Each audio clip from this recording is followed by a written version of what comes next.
Apparently we're good. So right, let's join in. If anyone is watching and you are live now, this was something me and Michael had spoke about for a while. So I'm not going to steal all of Michael's thunder because I'm going to let him tell that part of the story and how we first met, how we came together. So, Michael, let's just jump in. I'm going to say to people now, if you are coming in or you're coming on this at a point of watching this on a recording, that this is going to be brutal. You know that I don't mince my words. And I'm also speaking with somebody else who's very straight talking as well. And so just be aware of that. If you are tuning in, make sure the kids are in bed because there's some things that are going to be shared in this which some people will find disturbing. It's as simple as that. But it's about the story. It's about the journey. So if you are watching in, I would strongly advise you watch to the end because this story for me is it's one you couldn't write, and two, it's a story of inspiration. So Michael, let's just jump straight in. Because there's no sort of avoiding this. So tell us about your childhood. Tell us about what happened. So, growing up as a kid, there was mum, there was dad, and there was younger brother. And we hear about black sheep of the family. My younger brother, sort of golden child. However, that black sheep of the family from the age of 7 upwards till early teens took a home life, took beatings several times a week from my dad, and that was fists, that was belt buckles, and this wasn't a slap round the ear. This was punches to the ribs, and for not really doing anything wrong.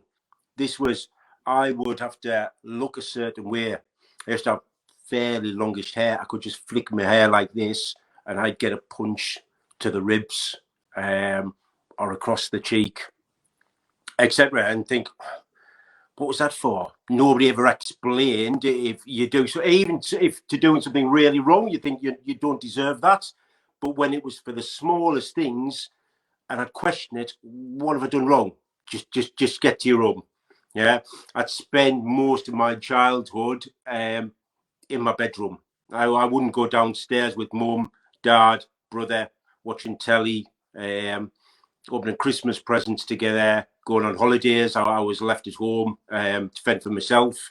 So all that was missing, and there was never any answers, any reasons given. And don't get me wrong, I was some of it, I'm not going to say deserved.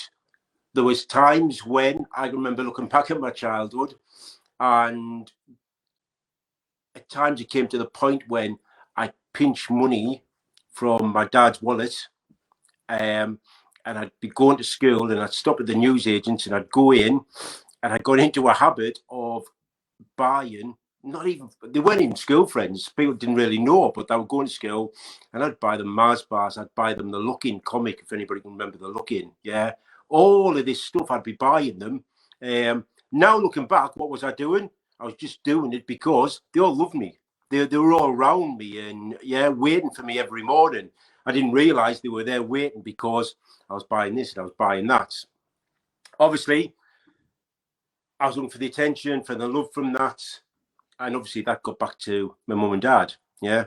Why is this young kid coming in with £20 notes most days? So that was a good hiding.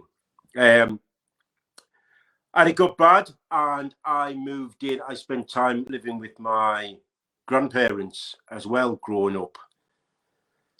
And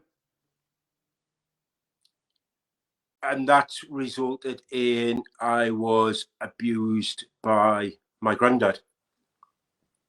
So coming to my room at night, and I went through sexual abuse there. went back home, and I'd get a beating for it. I spoke out at the time about it.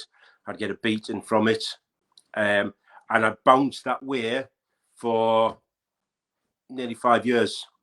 Michael, what age are we talking at here? That when you went through all of this, the beatings, the physical and sexual abuse, what age are we talking about here? From the age of 7 up till the age of I was 14-year-old, with the physical and that sexual abuse. So yeah, 7 years. Got to the age when it was just before my 15th birthday, and I started. We'll come to the boxing that I've done since, but I started fighting back against my granddad, and he didn't come near me again. I'd fight back against my dad. I'd usually still come off worse off, but yeah, then 2 years of fighting back and keep myself still to myself at home and trying to stay out of the house as much as I can. I gave up on sort of what family was like, or yes, we could have great family holidays, or we're going to do this, because it didn't happen. And then when I was 17, I left home myself. I was working. I got in Bishop Auckland, funny enough, I got a tiny bed sit. I was paying £50 a week above a butcher's in Bishop Auckland. And yeah, and that's when I left.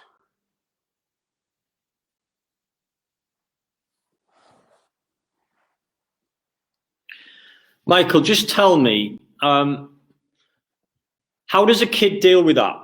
What's going through your head? Because we've all had shit in our lives. Everyone's had shit in their lives, but this is a different level, and we haven't even started yet with some of the things what's happened in your life. What goes through your head that age, and you think you're escaping that with your parents and your dad, and then it happens all over again with your granddad. What was the reasoning for that? What was nothing ever said to you? So later, which we'll come to, I sort of got the understanding of what it was about. So I'm sure we're going to come to this point. In my 20s, I sort of found out the reason for some of it. Yeah. Does it account for what went on? No. At the time, you think, what's wrong with you? That you go through everything thinking this is the norm. This is the normal. And then I saw my brother trying to completely different other way, and it sounds bad, but you get used to it. You get used to that life. That's what I got used to. There was no more of look forward to Christmas, look forward to the holidays, look forward to the birthday. I didn't know what any of that was about. I just knew this life had been pretty much on my own, and what my dad was doing to me and what my granddad was doing to me, with actually no reasons at that time for it. Okay, so let's fast forward. So 17-year-old, you moved out the house, right? And is that leaving the family behind at that point? That was you going on your own path? Yeah, that was pretty much. I was still speaking with my mum on and off from that, but my mum through it and my grandma, the women in my life, sort of kept the distance. They kept out the way. They didn't want to discuss what was going on. They didn't recognise what was going on. Were they aware of it? Was your mum and your grandma aware of what was going on? My grandma at the time wasn't at all. I don't think she ever was. My mum was. That's certainly what my dad was doing. And later in years, she knew from me telling her and my dad about my granddad. But all that resulted in was beatings. We never actually, it was never discussed properly. But again, it comes back to this sort of huge secret that was there that sort of rocked my world again when I was in my 20s. Tell us about that, Michael. So my grandma, I left home. I got around with the wrong people, the wrong crowds. I got married when I was 20-year-old. Started again with the wrong crowd. I jumped into a marriage and I carried on doing it for a number of years because I was just looking for the happy family life. I just wanted that normality, and I looked for it for a number of years in the wrong places, which we'll come to. And my grandma passed away, and I went back to her bungalow, and I've always had a thing with photos, right up to this day, just looking through old photos. And there was a photo of me, sat on a bench, white shirt, big kipper tie, black shorts on, and turned it over. And back in the day when we used to write on the back of photos, it said aged 5, and then it had the name, and I'll share this with people. It had the name John Robson, which obviously brings a million questions about, because you're looking at a photo of yourself and it's not saying it's Michael Lancaster. Yeah, it's saying it's John Robson. And then you ask questions, obviously, to my mum. I faced my mum, my dad, say, what the hell is this about? What's going on? I was big enough then to go around and answer them questions. And I can remember the hysterics. I can remember the screaming, the shouting. Nobody wanted to discuss it. Still at that age, nobody would give me a reason why I had a photo with me on at that age, and there was a completely different name on there. And it brought back some memories. I can remember in my late teens, and early teens, walking around the village, very ill, where I grew up, and there'd be a few people I'd bump into, and somebody would come past me and go, "You're right, John," and I'd look at them like that, thinking, "Who the hell are you talking to?" Go back, say to my mum, "This person just passed me and called me John. Yeah, they've mistook you for somebody else. Just ignore it." It's obviously somebody that knew my mum growing up and still recognised me as John. As I say, 23. And it came about. I can remember my dad sat on the bed because I'd gone round and kicked off. They're going to call the police. I was going crazy at the house. And he said, we have to tell him. And I always remember to this day, my mum in hysterics saying, don't tell him, don't tell him. And he told me he wasn't my dad. That he was basically my stepdad. My brother wasn't my brother, he was my half brother.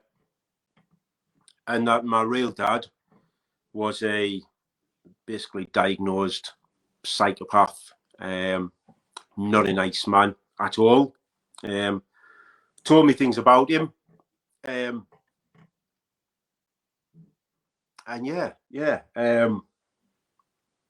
none of it at the time did I take anything in what they were actually telling me. I was still getting my head round that I wasn't, and as you know from when we spoke on stage, I was still getting my head round I wasn't Michael Lancaster. Who you are, yeah. Are you John Robson or Michael Lancaster? I get that. Yeah. So what they were telling me about him, none of that sunk in at the time. And then I came out with it. I don't know how soon after that it was, but I was like, I'll track him down.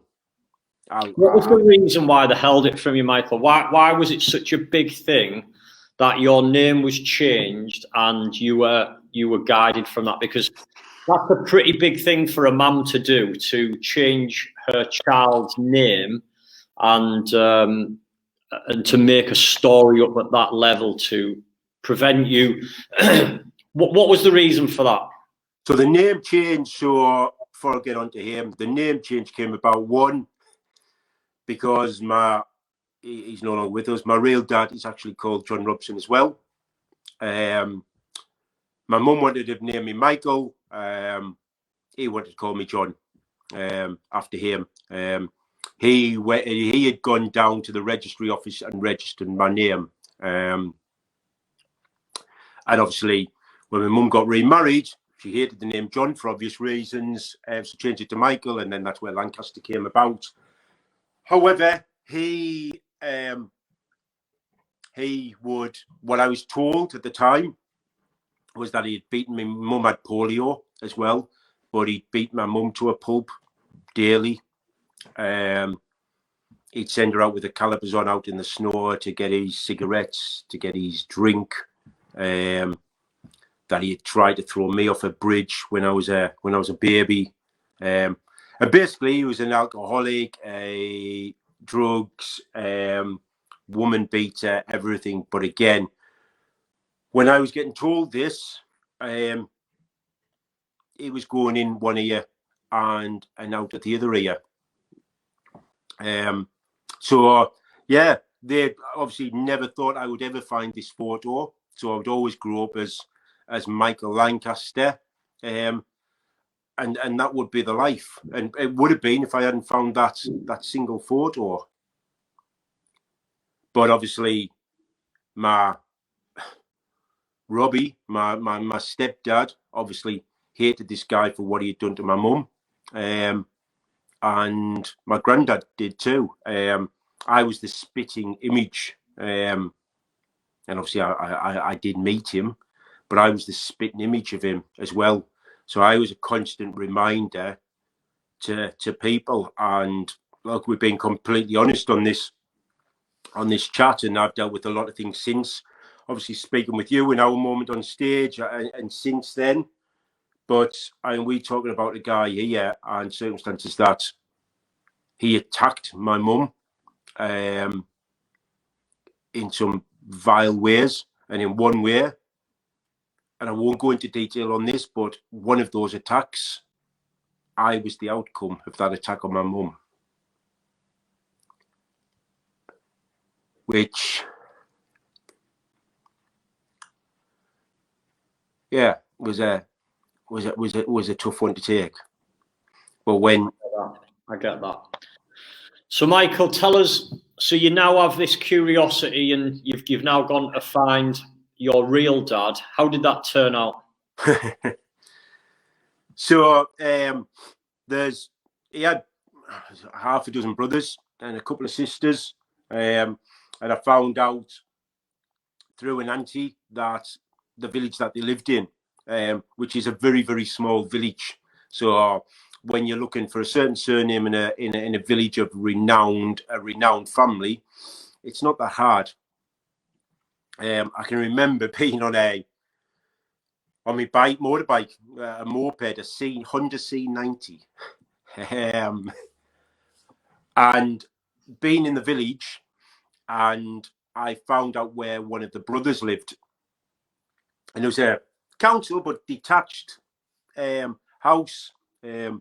Looked really nice from the outside. First things that went through my head was, all right, okay, they look all right. This family look all right, not what I was expecting. I remember sitting on this bike for ages and ages thinking, just go to the door, and knock on the door. Don't know how long I waited. Went to the door, knocked on the door, and I think I was muttering. And I can remember him saying, "You're John's lad." And it was because I was a spitting image, height, looks, everything. And he invited me in. Really nice house, made me a sandwich, etc. I expected him to say, "Here's a phone number," or "This is the address of your dad." And in my own time, I would have decided whether to go or not.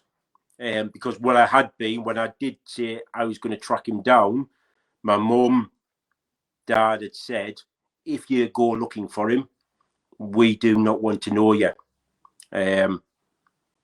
They couldn't understand why. After what they told me about him, I would want to go and look. For me personally, I needed to find out, but I was given that option at the time. So I was in one of the brothers, my uncle, if you like, house, expecting a phone number, address, and I can always remember him saying, "I'll go and get him. He lives around the corner." And within literally 5 minutes, he was stood there in front of me. And the first line he said to me, it was, when I were young and came down and said there was somebody waiting for me, I thought it was going to be the police, was his first line to me. And he gave me a hug. And then we went down to his house. And his house was completely opposite. His house was hardly any furniture, no food in the cupboards, nothing, hardly anything there. But he was, let's get some drinking. Yeah, the football's on. So, and that carried on then for over a year of drinking too much, smoking too much, with the wrong family. Never any money. My money went on drink. I was working. I'd come back, crates of beer, and just drinking, and having no purpose, no life, nothing. As well as he would then come out and say all the things that my mum had done. So he would be the one coming out saying how my mum left me in dirty nappies, how he was the one that took me to the doctors because of rashes, how I wasn't looked after a kid. And because I hadn't seen anything else apart from just his drink and what I'd been told, I was like, okay, this is okay. No purpose to life whatsoever. But yeah, I was drinking, I was with him, and I was listening to his side of the story. And how did that took a turn for the worse, did it not? Tell me where that went wrong with once you built that relationship with your dad. What went wrong? I obviously got into another relationship. I tended to do. Again, looking for that perfect life. And then when I did, my money was going on other people and other things, and I drifted off from him. I was working as a security guard in the shopping centre in Darlaw, funnily enough. And I hadn't seen him for 5 months. I remember him passing me with a woman, and he said he was going to the pub round the corner. And when I finished, if I wanted to call in, finish work, and I thought, yeah, given the benefit of the doubt, I'll go around. There's nothing wrong with having a quick pint in there with him and see who this woman was. And I went in there and sat with him and her, and I noticed she had a bust mouth here, and he said she had tripped down the workman's club. Funny enough, West Auckland Working Men's Club stairs, and he had kicked off with them, etc., etc., etc. And the alarm bell started ringing. He went to the toilet, and it's probably the worst thing I could have done for that lady at the time. But I pushed her into saying, "How's that really happened?" And she didn't want to answer. She blocked up. Leave it be quiet, falling downstairs. Knew it wasn't right, pushed her more. And she said, yeah, he did it. And that was like a red rag to a bull. That was what I needed to finally say, do you know what my mum had said about him, the things that she had said, things that he had done, I know I'd proof there. It was there in front of me. There was a woman there. Terrified. And I'm not proud of it. I walked into the toilets, and let's say on this video call, I gave him a good slap, and left him there. Couple of days later, the flat I was living in at the time, the doors were smashed off, the windows were broken. Didn't know who had done it, but I had a good idea. So I moved out of the area, moved in with the partner that I was with. Ended up getting married a second time. Again, just jumping ship again, looking for that perfect relationship, and things were all right. Things were all right for a while. I still hadn't dealt with a lot of issues. Still wasn't speaking with my mum at all, and that took its toll on my marriage. So literally less than 2 years, and I was in my second marriage breakdown from just not dealing with my shit. And I went out. I went to a stag do in Blackpool. Went into a pub, beer keller, and walked down the steps, and I saw 4 of the brothers and my dad sat there. Blackpool used to be their haunts, and I've always said to people, it's the worst thing I ever did. Is I quickly panicked and got out of there instead of staying with the guys I was with. Got out there, went up the street, went down a side street, and then ended up waking up in hospital because they had followed me and jumped me and gave me one of the biggest kicking I've ever had in my life, and fractured my skull, put me in the hospital. One of the brothers was sent down for it, and that was the last moment I saw of my real dad. Literally, yeah, kicking me, punching me on the ground, and being everything, as I say, that my mum had said he was, and everybody told me he was, and yeah, I was seeing it for myself. So at this point here, you've now realised that this relationship has broken down with your dad, and is this the point where you attempted to now go repair things with your mum? That sort of realisation you've messed up, and was this the point where you attempted to go back?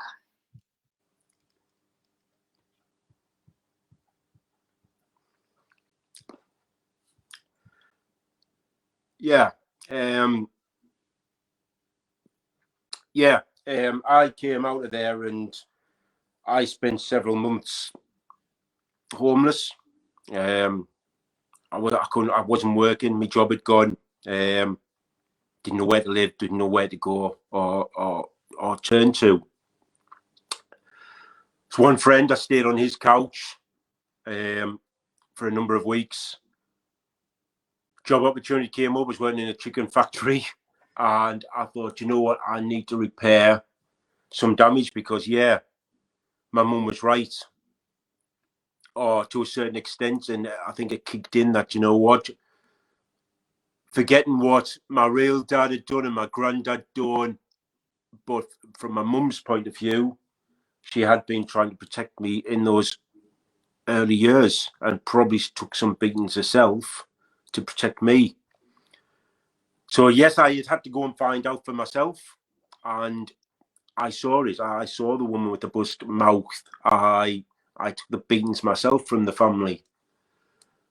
So yeah, the time came, and I had to go and say to my mum, "Sorry, mum, you're right. Love you, mum. Let's fix this." And I was going across to Ferry Hill. I was reading a paper.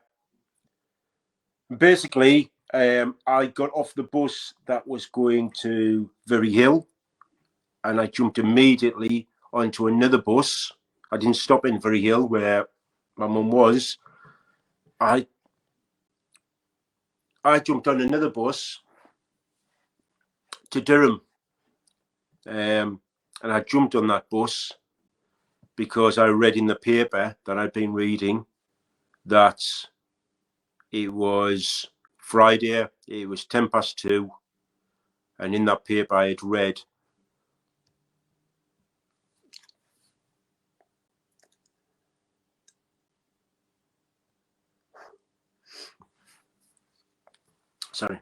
I read in that paper that my mum had passed away, and she was getting.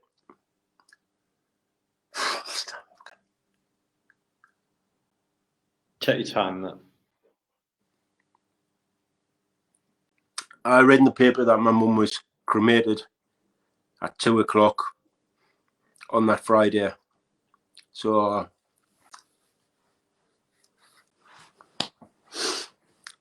yeah, I didn't believe what I read in the paper.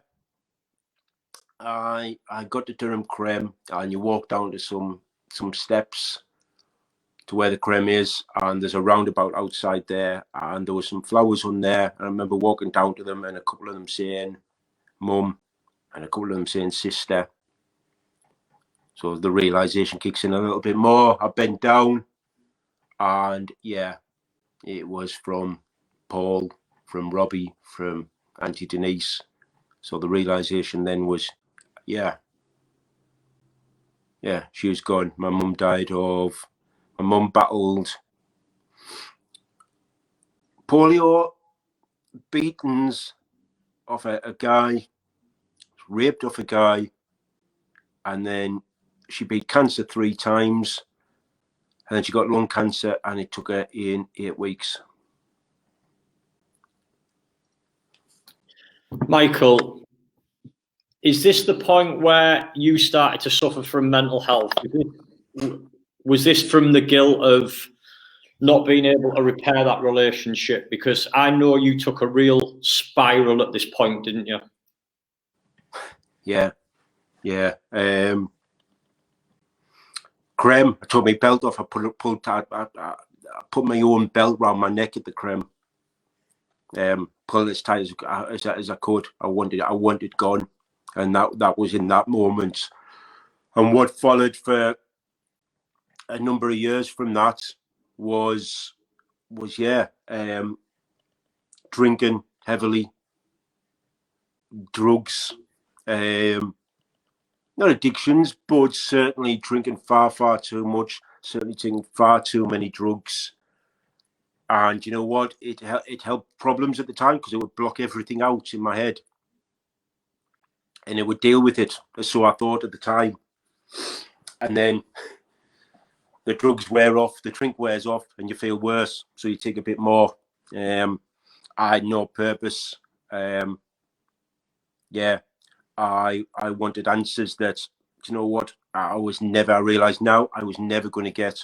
Why did you go, Mum? Why didn't you let me say sorry? Why didn't you let me say I love you? Blamed my mum a lot then, not for what had gone on in childhood or anything else. I blamed her that she had gone and left me before I realised.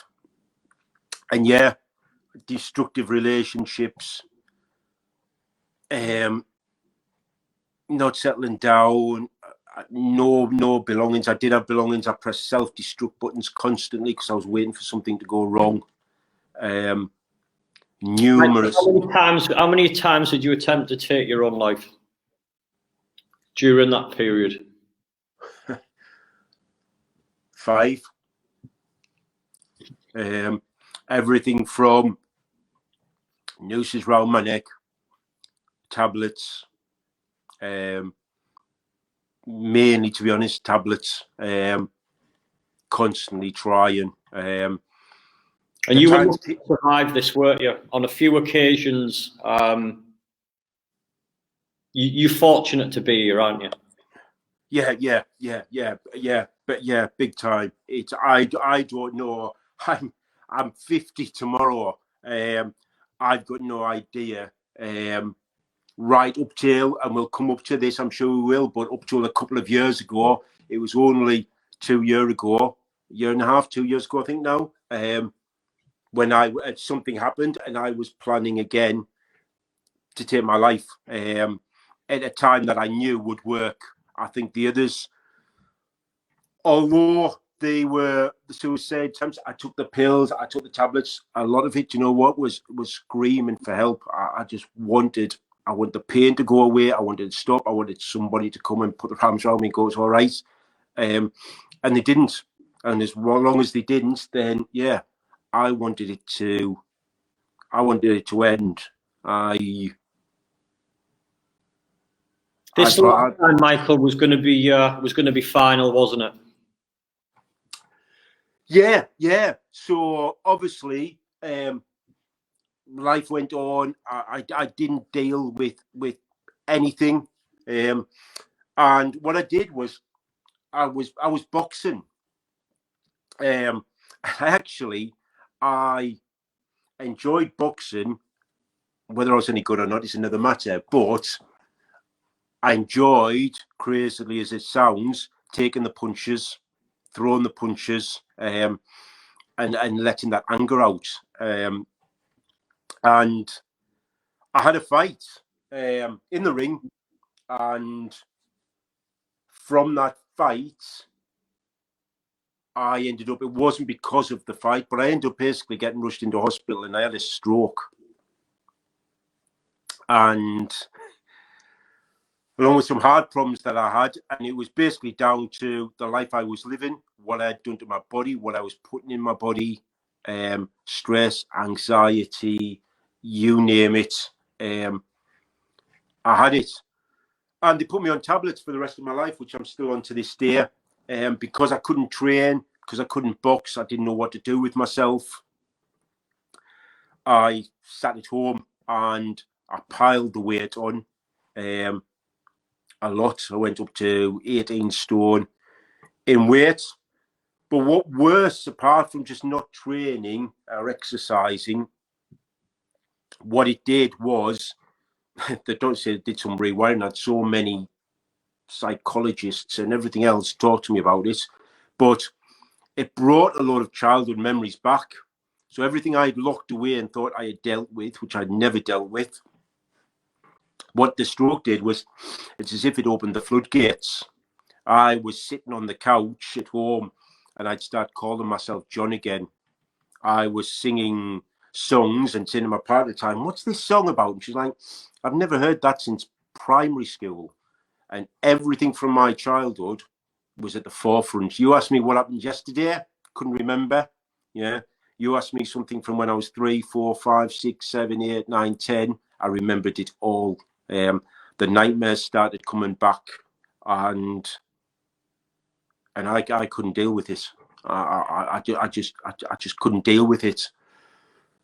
And I planned. I did start to do a little bit of light training with a guy that you know called Adam Stretton at Fight Station. But basically, I still had a mask on.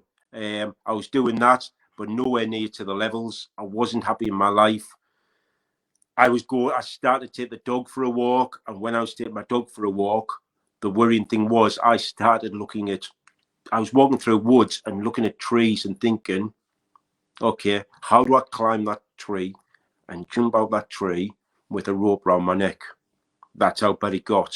To the point came of walking the dog through the woods where I lived. There's a huge building, some coal gasworks place, units, really high. And I climbed up there, walked to the end, scared myself shitless, but thought that's a long way down, and I'm not going to come back from jumping off here and have the nerve to jump off. So I had planned, and it was planned, to actually stand one side of this building and run, and just run completely off the end, just not stop running. And I knew 100% that would be the end. I knew the day it was happening, and I knew it would work. And that by the time I've run off the end, you know what? It's done. It's gone. These memories that have come flooding back. My mum, my name change, me sat there, 40-odd-year-old, sat calling myself John still. I couldn't deal with, and I needed. Let me just jump in, Michael. This was how many years of taking medication and seeing psychologists, psychiatrists, therapists? Since even when I was a young teenager, my mum would be taking me to see therapists because they'd say I wasn't behaving properly. So I could go back to when I was 14, 15-year-old. What they didn't tell the psychologist then is what I'd seen as a kid, what was going on up here, what I had picked up from the ages of 1 to 7, which, as we all know, defines us. So from that age, but do you know what? Through my 20s, through my 30s, the early 40s, I had been on to so many doctors that pushed pills across the table and said, take these will make it better. Rubbish. I'd been to NHS counsellors, I'd been to private counsellors, everything, you name it, I had tried it, going to them. Nothing worked. Nothing helped. Nothing worked. I'd go to psychologists that would tell me to describe a table that was in front of me, and I came out more angry, thinking, how is that actually even resolving anything that is going on in my head at the moment? So when that moment came to think, that's it, because I tried it all. The psychologists, the happy pills, if you want to call them the happy pills, the drink, the drugs, the jumping from marriage to marriage. I tried everything to try and fix or glue it together, as we say. And as we'll get to, the biggest point to fix everything was probably the easiest. I was just trying to mask everything with blue tack and sellotape and glue, which is why all those memories came flooding back. So what changed? Was this the point where, because I remember, and correct me if we're missing something out here, because I get a lot of people call out to me, and somebody who I've got huge respect for, as you said, Adam Stretton, we both went through training together in the army. Someone I've always been close to, had massive respect for, reached out to me and said, I've got a friend, I'm very concerned about him. I think he's going to take his life. And you are probably the only person that I know that's able to turn this around for him. Yeah, I remember that. Yeah, so Adam had come to me and said, obviously, he knew yourself. He said there's this event called Strength to Succeed, on for 2 days. Like I've said to everybody, at first, I'll be honest with you, where I was in my head, my life was still ending on the Sunday. I agreed to come up with Adam. Being brutally honest at the moment is because I thought, you know what? It's 2 days off work. I can kick about with Adam, and I can, and that's it. Did I think, honestly, at that time, this is going to solve everything? No. Being honest, it was 2 days off work. It was to get away from home life and everything else that was going on, and just put myself in a different situation. Obviously, I had the respect there for Adam, and to have a couple of days with Adam. You obviously were taking your life the week after, is that right? Yes, that was that was happening. The letters were wrote. I knew where I was going. I knew what day I was going down there, and I knew what I was going to do. What changed? So you come up to this. You've come up to the event. Adam, I remember Adam introducing us on day one, but obviously there was.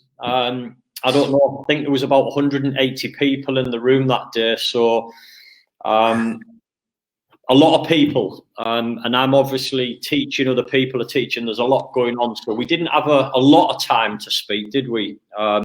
We went for food on the night. It was probably the first time that we had a chance to talk, wasn't it? Yeah. So I remember coming up the first day and yeah, listening to other people. I obviously people like Andy Steele told his story up there. Davey told his story, etc. And that first day finished, and I thought, you know what? Yes, there's other people gone through some shit, and are doing well. My head was pretty much like a washing machine, Again, had it took my focus away from what I was planning? No. We went out for food that night and we briefly talked. I remember you and Davey saying to me that I was quiet and sort of holding back a lot, which I was. Yeah, I knew what I had planned. And I can remember, I've still got up my phone.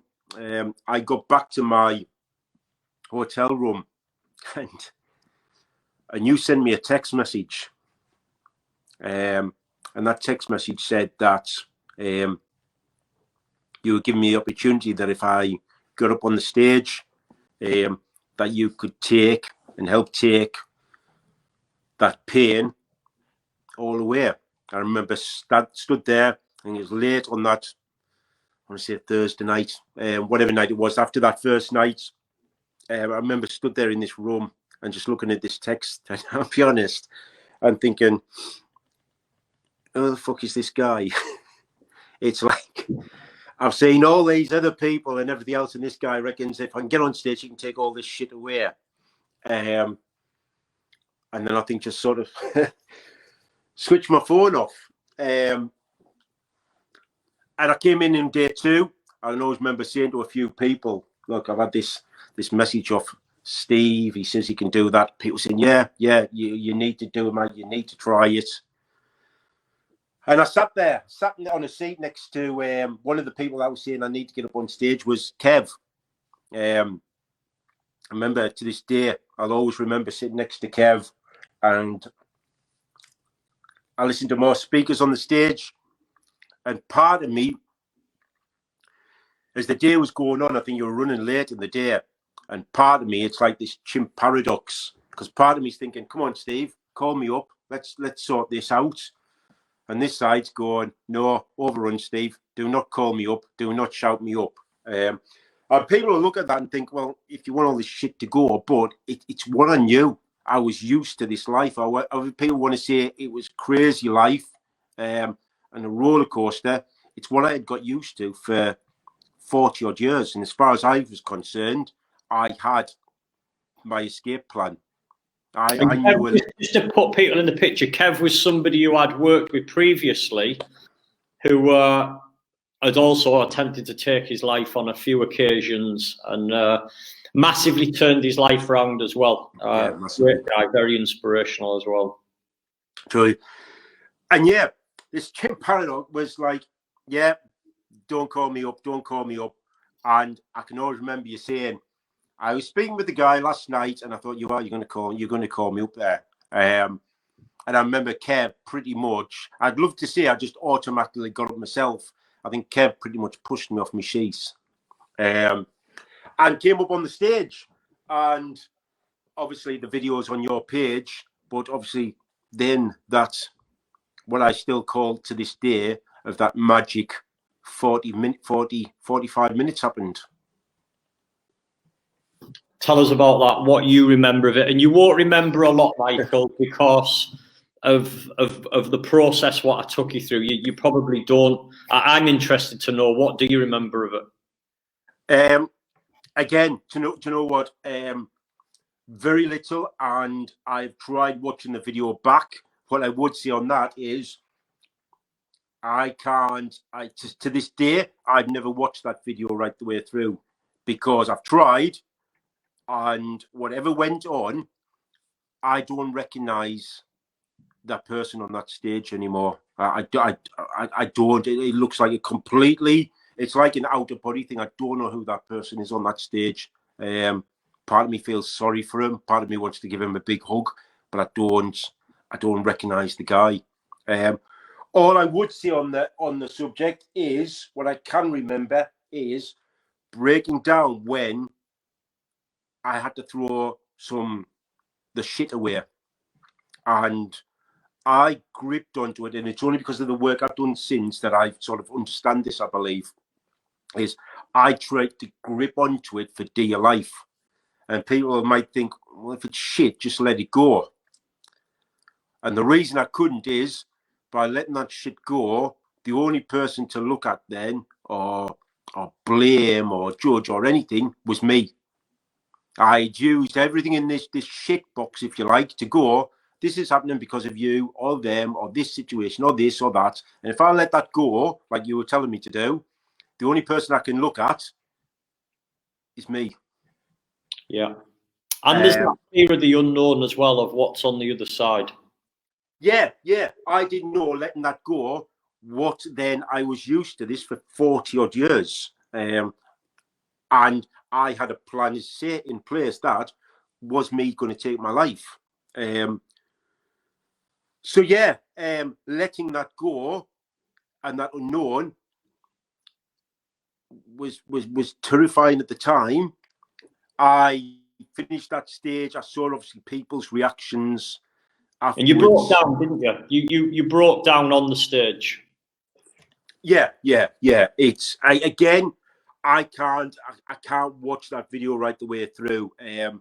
I know I did. Yeah, it was emotional up there. I know what people have said to me afterwards that have seen that video, that were there in person, that saw it. I've seen their reactions to it. So yeah, it was a huge turning point. Look, you made me face some of that stuff. Yeah, it's and talk about it and box it up. What's changed? So I came away from that event and I got home. I remember you texting me the next morning of how I was feeling. And like I've always said, I used to wake up and my mind was black, whites, and browns. There was no colour there. It was just not really looking forward to anything that was going on. I was just trying to get by. I woke up that morning and all I've ever described it since was my mind was just white. It was just clear, completely clear. And I think I got up and I got dressed and I made the bed and I started cleaning up the house just for something to do. But I could feel this energy that I hadn't felt at all. Remember you texted me and I went out for a walk. And it's crazy because, and people will think, what the hell's he talking about now? But sounds, buildings, trees, colours, leaves, everything was like in 3D. It was like I just noticed everything that once over, I just walk around like this. And now it's just like, just look at everything here that's going on. And I passed that there was a charity mud run on the weekend. And again, it wasn't in my head. It never crossed my mind that, you know what, mate, you're planning to take your life next week. That none of that was there. And I saw this mud run for 2 days later. Only 1K around this farmer's field for a charity thing. And said to my missus, I'm going to go and do this. And I remember going up, I ran round once, and I remember coming to the finish line. And even my boxing training, I hated running, by the way. I never ran. And I did one lap, and he went, you can go around again if you want. And I ran around 15 times, diving in the mud. A mile lap, was it? 1 mile lap? Yeah. So 15 mile. Yeah, just off the cuff. And with a big smile on my face. And looking back on it now, it wasn't anything to do with fitness. But you know what? I only realised this actually a couple of days ago. I was diving in the mud. I was jumping through the tyres. And it was like I was this kid again. I've only just realised a couple of days ago, I said nothing to do with the fitness or how far I could run. This was just, I found that sort of, it's like I found this inner child again. And big smile. I was covered in mud. I was being like, yeah, a kid. Got back, had umpteen baths. And I remember literally straight away, I got my laptop out and I was like, what can I do next? This thing of jumping off this building was gone. What can I do next? Started typing away. Oh, I know what I can do. Manchester Marathon. I'll run that. So I signed up, Alzheimer's charity, and said I'll run the Manchester Marathon. Everybody thought I had been to this session with yourself and had somebody punched me over the head, or if I need to go back to the hospital and get this fracture looked at, etc. You've never run, Mike. What are you doing? You haven't even run 1K, 5K couch, whatever you want to call it, and you're saying you're going to run a full marathon. And do you know what? It wasn't about the more people that said you can't and saying, well, I can, you can't tell me I can't. I just had this belief, as you know, double Ironman, I can do this. I can achieve this. And I trained, started running 2K, 3Ks, 5Ks, 10K, 20K. It was raining. I was like, no, put my trainers on. I'm going out running. And then, as we know, COVID came along, they cancelled Manchester Marathon. And I said to people like, Donny, Gareth, a lot of people, do you know what? On the day that the Manchester Marathon should be, let's all go out, video cameras, and even if you run 1K or run around the block or run 10K, we'll combine it, and between us all, we'll run the 43K. And that's the Manchester Marathon done. So I went out with one bottle of water and started running. I remember Gareth sending me a video saying he's run the 5K, and somebody else did it. And I got so far round, I think I remember a message from you to Bev on that day going, is he running the lot of it? And basically I did, without knowing, one bottle of water, and I just went out, got 10. I thought I can do another 10. That's 20K. I might as well do a bit more. And and ran the 44K. And by the time I got back and we combined it all with everybody else, I think it was about 112K between us all that we ran that day. And I was more buzzing, not over what I had run. It wasn't even in my mind. It was like, you know what? You've got that message out there and got people up off their asses, out running and combined and did this. After a stroke as well. You'd gone from being grossly overweight, had a stroke, and you're now running marathons. Running marathon, I started training again with Adam. Adam took me to a light contact fight. And I'm sure he'll watch this and he'll remember this. Took me to a light contact fight in Leeds because I just had some sort of demons I had to put to bed with that. Unfortunately, I broke that guy's nose within 23 seconds. He then put me forward for an English title, and I fought in Cannock and won the veterans. I better throw that in. British title as well with the running. But with all this going on, it changed. It wasn't just a fitness thing. My mindset, my music, what I read in the paper, what I'd watch on telly, music I'd listen, everything in my life changed. And what it did do is I lost some people through it in my life. So my marriage of 10 years ended. And maybe it should have ended a lot of years earlier. But it got to the stage of, do you know what? I was more positive. I was in control. I was happy with my life. I had an opinion, and some people didn't like that I could speak up, that I had a voice now. They didn't like that, and they left me.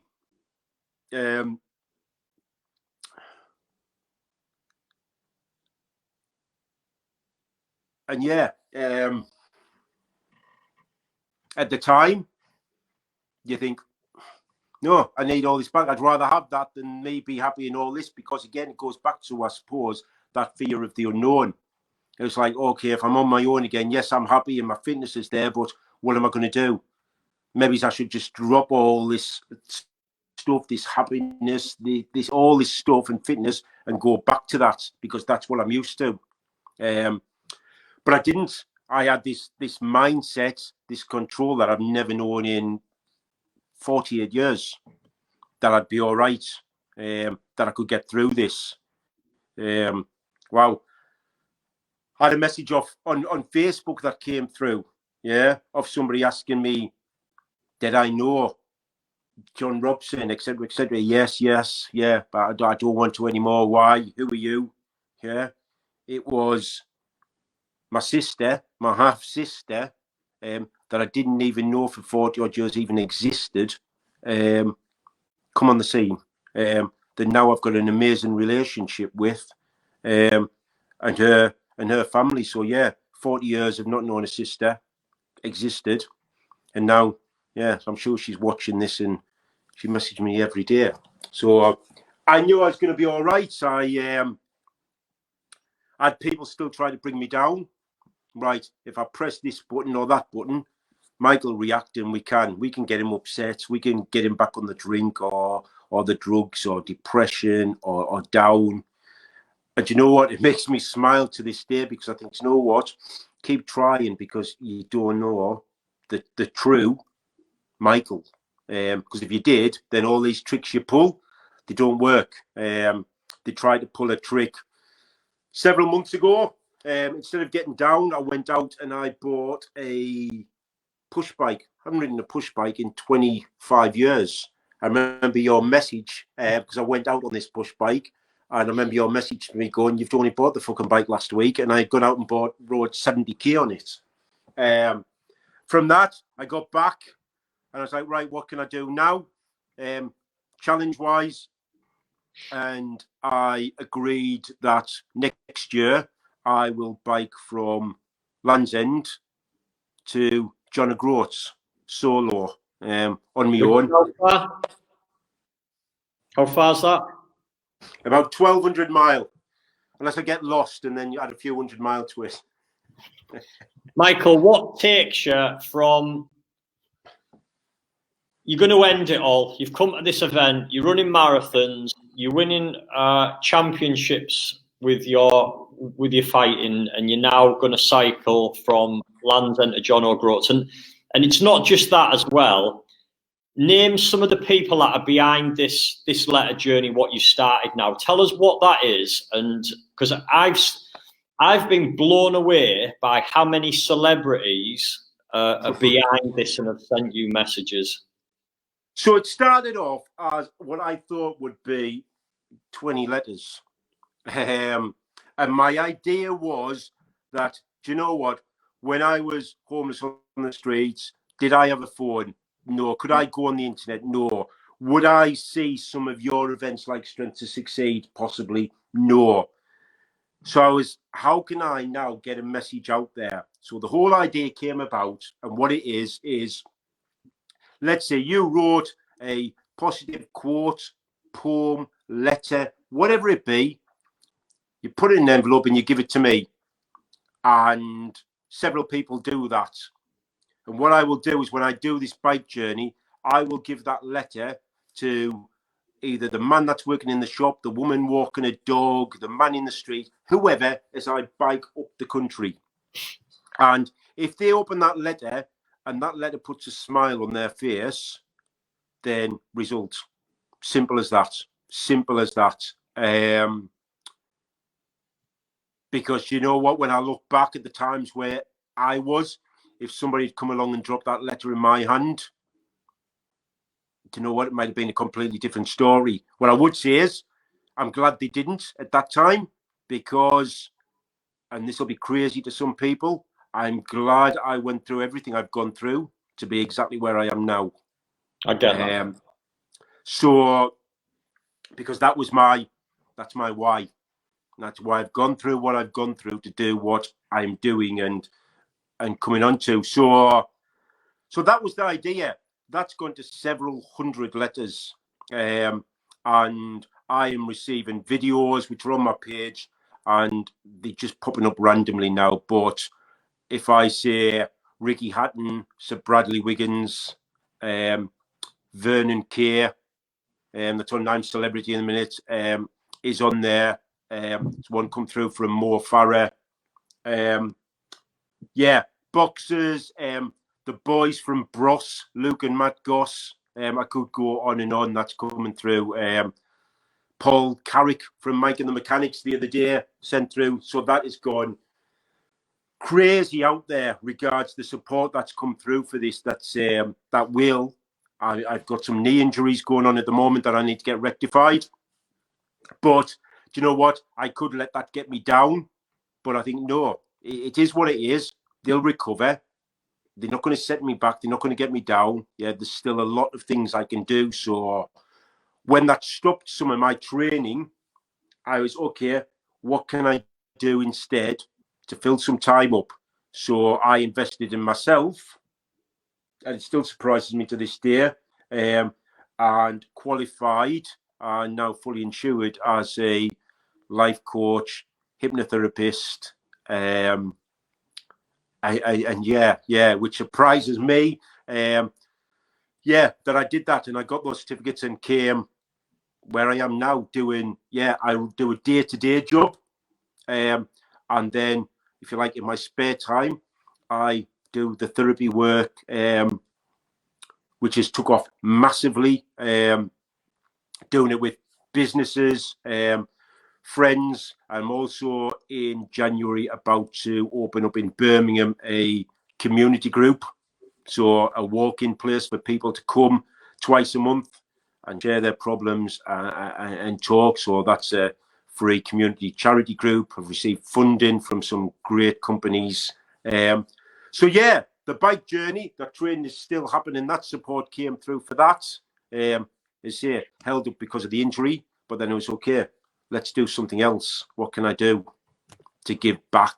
Michael, it's absolutely amazing what you've done and how you've turned things around. And I know people joke now, because one of them techniques which I use to, in a nutshell, if anybody's sort of watching this and thinking, well, how can somebody go from 20, 30 years of that kind of trauma and turn things around in 40 minutes? It probably seems hard to believe for people. But the thing is, and you know this now because you're starting to be trained in this yourself, and as a coach of 18 years and being trained in coaching and NLP and other things which I've studied for years and years, is our emotions, they get tagged onto memories. So this is why particular songs can come up, or particular places, and they'll trigger a memory. We're storing all of that stuff. And with yourself, I basically fucked with your patterns. So these triggers that you had that were triggering certain emotions, I just played around with those pictures in your head, so you couldn't possibly access them and memories again, and we replaced them.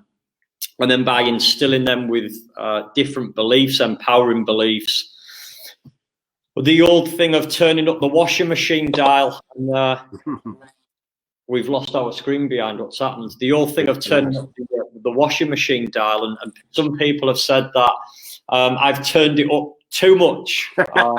You're now going out and you're doing all of these other things, which is just absolutely, it's just inspirational, mate. So what I want to finish with, because you're now doing work for other people, so I want to wrap up now. We've been on an hour and 10 minutes, and I know that some of this stuff that we've been talking about, it's still going to trigger some emotions, and it's not easy talking into that. Why have you come on here? Why are you sharing this story? And why are you now doing what you're doing? Simple answer would be to make a difference. So a number of reasons. One, I'm 50 tomorrow. Happy birthday tomorrow, man. I'm trying to forget it, mate. I'm trying to forget it. I'll be still 40. One, birthday tomorrow. One, when I look at what I'm doing now and life and what I've still got a hell of a lot more that I'm going to achieve. I am not about me here. Regarding making a difference to other people's lives. Obviously, some of this studying that I did, and I've done the training now. Do you know what? Part of that, Steve, was because I couldn't remember what happened on stage, and I needed to get an understanding myself of what it was about, where the triggers were, how this was done, and now I understand. I understand what you did. I understand the whole concept of it. So understanding that and where I've been, and it's more so that my life experience, if you like, is there is, unfortunately, and in the world we're in at the moment, there's a lot of negativity still out there. There's a lot of people struggling out there. And I said it earlier, my why. If I went through everything I went through to put a smile on one person's face, I'm not saying save a life, one person's face that thinks, you know what, I didn't give up because of Mike Lancaster. Yeah. If the charity community group, this called Reaching Out, do you know what? If that's still run in 20 years' time by somebody else saying, I took this over from Mike Lancaster and run this group, then do you know what? That's how I want to be remembered. Yeah. The guy that didn't give up, the guy that carried on. And anybody that's watching this, yeah, it's tough times at the minute, but believe me, and Steve, I've seen the times, stick over the years that you've had, or does this work? Yeah, I will see on camera here what this guy does works. I was ready to end my life numerous times, 30, 40 years of pain and struggles, and that moment of strength to succeed it turned my life round. And because of that, I have got this huge passion. I really do. Passion. I'm not in this for money or anything else. I'm in this to actually make a difference into people's lives. And if it's sharing my story to say, this is where I've been and this is where I'm doing it, and you can too, then yeah. And if you don't believe it, if you doubt it, if you question it, then do you know what? Message me or message you, Steve. Yeah. And let us help you. Let us show you how it can be done, because it is fairly straightforward, as you say. Do you know what? It's changing some memories. It's changing some negative thoughts. Yeah, with a bit more positive and a bit changing them black and white to colour. So why have I asked you to do this? Yeah, it's a big thing for me when I'm hitting 50 and that moment on stage. So yes, I reached out and said, can we do this? Yeah, can we share it for telling people where I'm at, and obviously the work that you do. And secondly, finish off, is I talked about the letter earlier and these letters going out. And I'm not saying a letter like this, but for some time now, if Strength to Succeed had happened this year, I'd be doing this hopefully on stage. But there was another reason. So, yeah, this won't take long, but yeah, this is, well, yeah, if you allow me to read this out. Go for it, buddy. And I'll try and...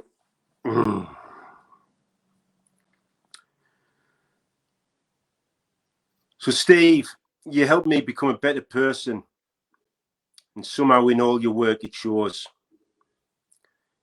It was difficult getting to that point of sitting on the stage opposite you at the events, but I had to make the decision to save myself and help myself so that I could continue on my mission to help others. You became a huge part of that journey. You became a saviour, an ear, a figure of knowledge. In the way you did this, you helped shape me to be the person I am today. You took the time to listen. You took the time to guide me, to question me and my beliefs, and help me become a much stronger and better person. You helped change my opinions, habits, and really made me think twice about my happiness. Through a process of questions, we came up with solutions. You've always told me I was the one who came up with all the answers, that I was the one that did all the work. But I always thought it was you. I saw a person that was working towards helping me finally be happy, working for my health, my safety, my mental and emotional peace. You are taking the time to help those that feel lost, those unhappy in their own homes, bodies, those that have suffered trauma in horrible situations. I speak for all. I want to thank you, and I want to thank you.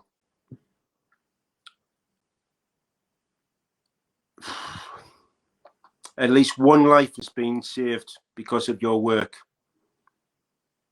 That I know for a fact, and that deserves recognition. The time you sat opposite me, listening and guiding, you were an amazing part of my healing process.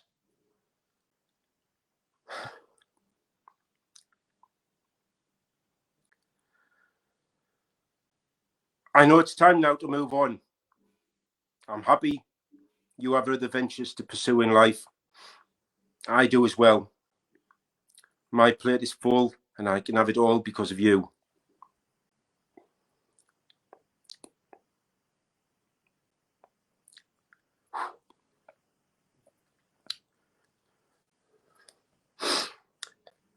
Thank you for being one of the biggest lights of my life. I'll never forget the impact you made in my life. And now as I move forward, that light, I will shine into other people's lives. I may be a vessel at helping others, but the healing ultimately was from the work you did. You are one of the greatest people to step into my life, and now I've found my why. I am committed to helping others find their light in the way you helped me, as now the student becomes the teacher. I know looking down on us right now are two very proud mums, proud of their sons. Thank you, Michael. Fucking hell, mate.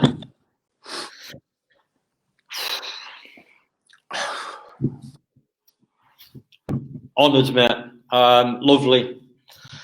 I want to finish off with one thing, mate, because I believe, and I've said this to you, that all of that stuff that you've went through is, and to be where you are now, that makes you the strongest, the strongest anybody could be in terms of character. And I believe if people have experienced things in life and they can learn to use that to their advantage, which I believe everybody can, there's nobody out there that's more capable of doing the role than what you are, because you've experienced it firsthand. You know what people are going through. And for me, mate, it's not about me. It's all about you.